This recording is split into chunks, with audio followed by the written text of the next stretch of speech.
Mr. Garcia is the CEO and president of CAF Corporación de Fomento. He's originally from Bolivia. He holds a BS and MA in economics and finance from the St. Louis University, and also has doctoral studies at American University. Mr. Garcia has been president and CEO of CAF since December 1991. It's a multilateral financial institution with 80 member countries committed to sustainable development and regional integration of Latin America and the Caribbean. He has also held several other important positions in his home country, including Minister of Planning and Coordination and Head of Economic and Social Cabinet of Bolivia, as well occupying senior positions of the Inter-American Development Bank for 17 years. Mr. Garcia also sits on the board of various foundations and centers for study, including the advisory board of the Center for Latin American Studies at George Washington University, among others. So please join me to welcome Mr. Garcia.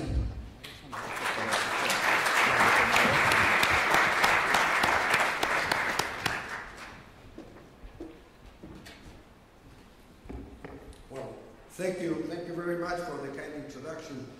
I'm a Democrat by essence, so I've counted how many of you speak Spanish and how many English, and I see the majority is in Spanish.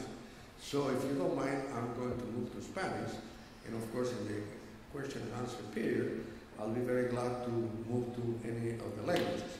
So I'll move to Spanish. Un cordial saludo al mi buen amigo el alcalde Jaime Nebot, a todos ustedes. Es muy grato poder acompañarlos en este roadshow que consideramos muy importante para contar una historia de éxito en América Latina de una ciudad que gracias a un conjunto de factores a los que me voy a referir más adelante ha hecho una transformación que es envidiable.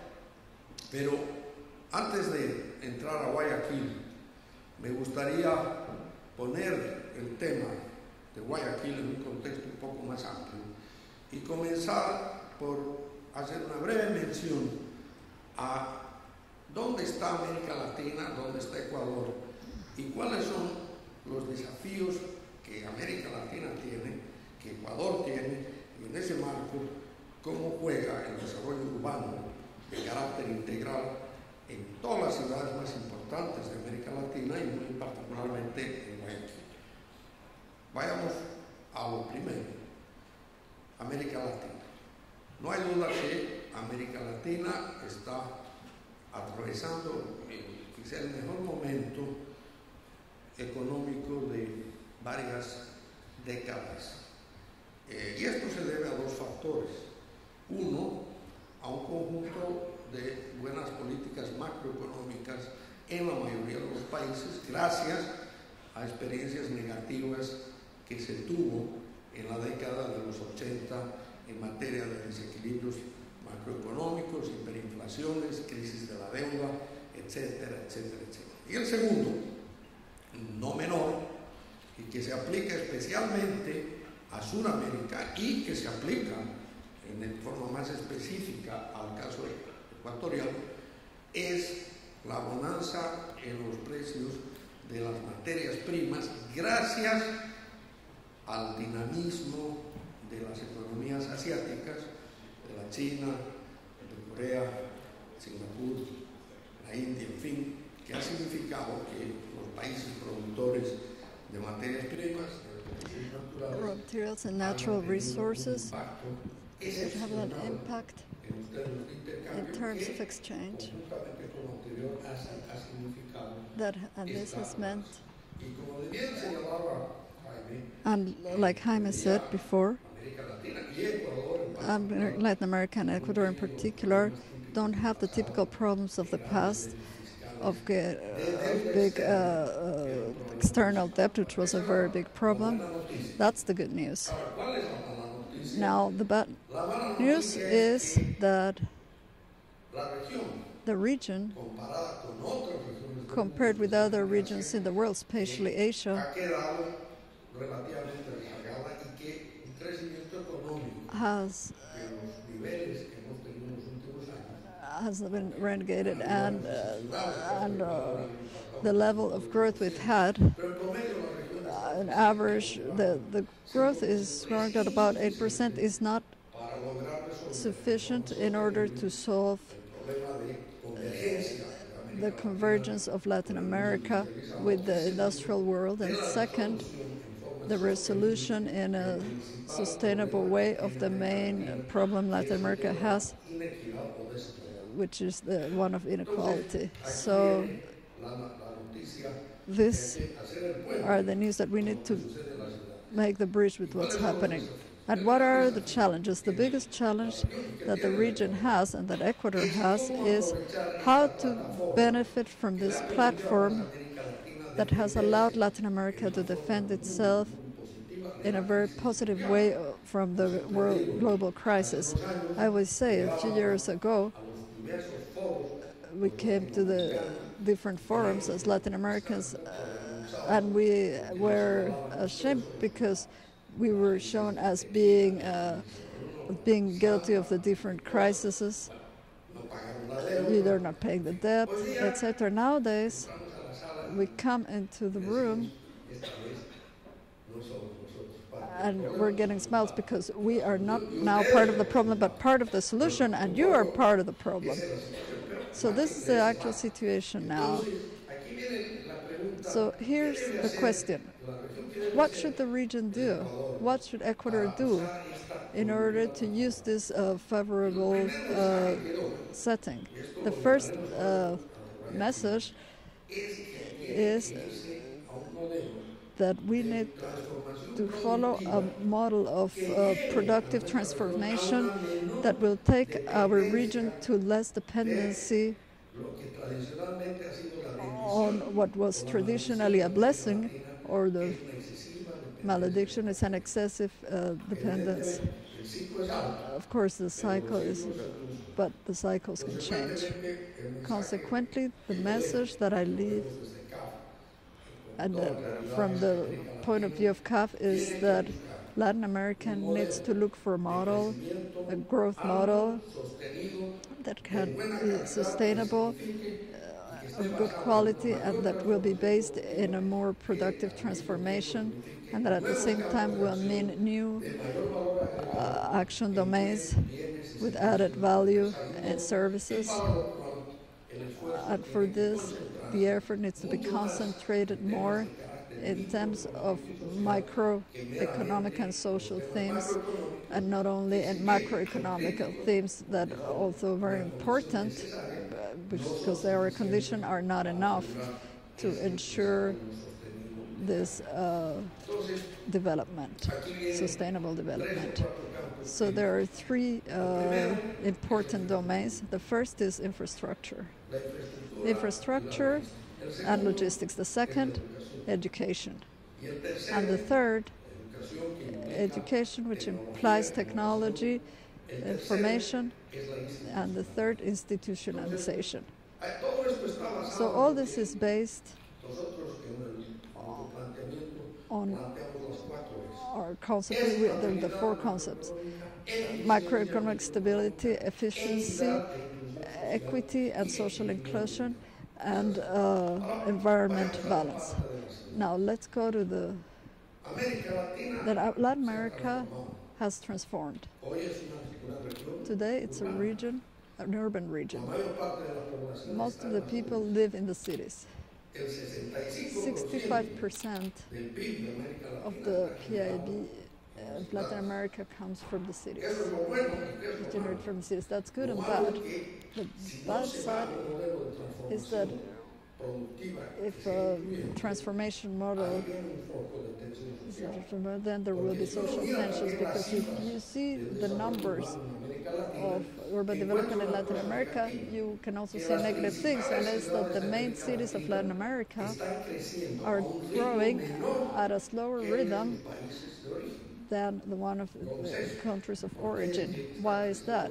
Why are they growing more slowly? Part of the problem is that still in Latin America in particular depends on oil and minerals that don't have the same impact in the added value in the creation of competitivity, sustainability, as other countries have done in Asia and Europe.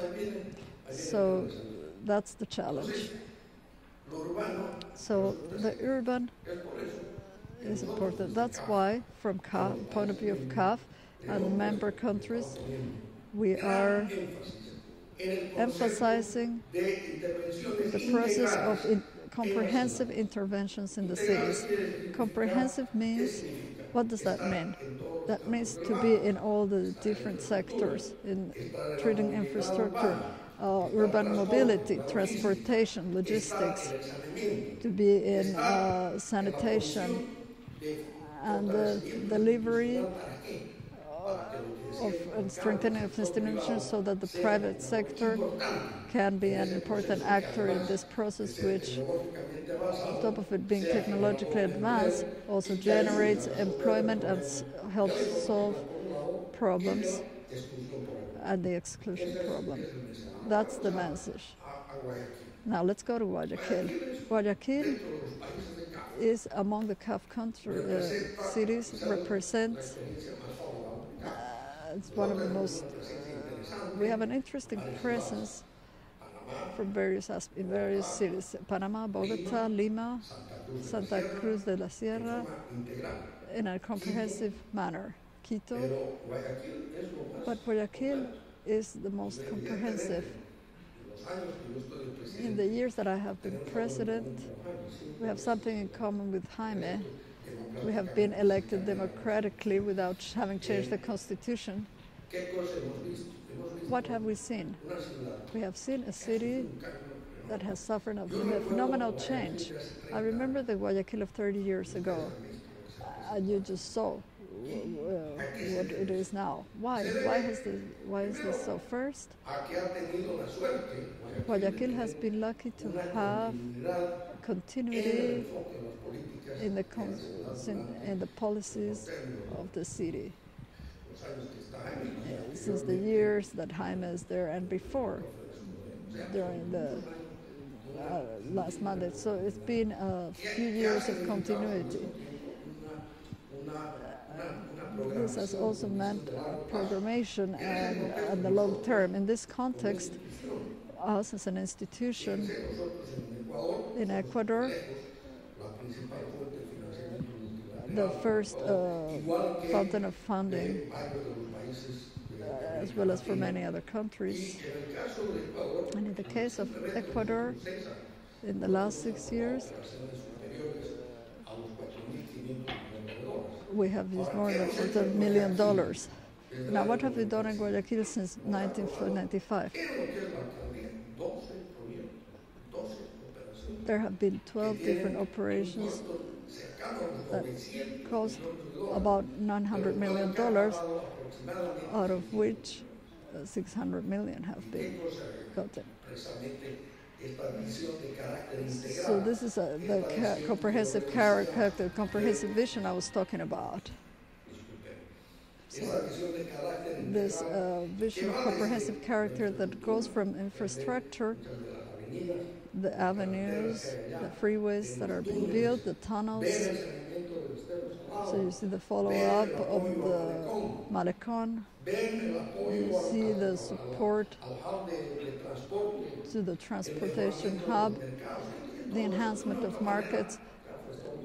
So this is all related. But further beyond that, the public sector, along with the major offices, who is an excellent executive, and they're also very good payers. That's also very important. And there's also the private sector. The private sector deals with operations to $2,000 million. Many of them are credit-based through the finance systems of banks. that go to small and middle-sized companies, but there are also many individual projects in the domains that are very competitive for the future. And beyond this, socially, there is support to initiatives that are not worth a lot of money, but treat social inclusion. So what I need to tell you, that for CAF it's been a great satisfaction to work with Guayaquil, and we also see with a lot of optimism the fact, as you can see today, there are many programs and new projects that are going to give an added value to this. The cities in America Latina, these cities in Latin America that become more competitive are going to deal with social problems, inclusion problems, and there's going to be more productivity, and CAF is working on this project, and we are disposed to continue supporting Ecuador, a country where we have traditionally had and still have a very close relationship, and particularly we continue to support the major and Guayaquil. Thank you very much.